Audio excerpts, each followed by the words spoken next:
समर सोहळ्याचे माननीय अध्यक्ष, व्यासपीठावरील मान्यवर, माझ्या समोर बसलेल्या मर्दमानांनो आणि जामच्या लेकींनो, आई तू जिजाऊ हो आणि मला शुभा कर.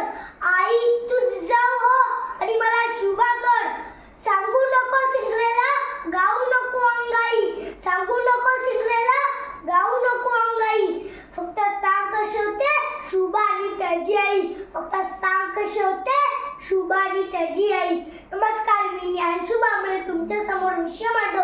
छत्रपती शिवाजी महाराज, सिंदखेडचे राजे रखोजी जाधव यांची कन्या म्हणजे साक्षात दुर्गा भवानी, रणचिंडी जशी जाऊ चव्हावा तोडीस तोड, निजामशाहीचे थोर सरदार मालोजी राजे भोसले यांचा पुत्र शहाजी राजे भोसले यांच्याशी झाला.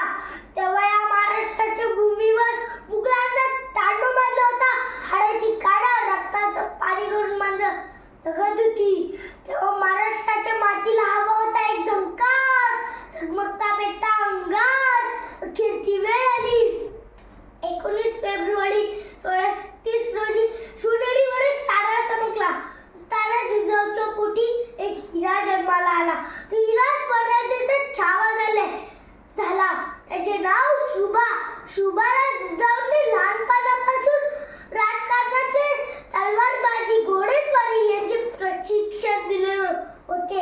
बाळासाहेबांच्या योगदानामुळे शूर, धाडसी, बलवान योद्धा, शक्तिशाली योद्धा बनले. त्याचबरोबर ज्येष्ठांचा आदर, स्त्रियांचा सन्मान करायला शिकवले. जन्माला आलेला छावा की कसा असेल तो शौर्य, कसा असेल तो अभिमान, कसा असेल तो स्वाभिमान लक्षात घेतला.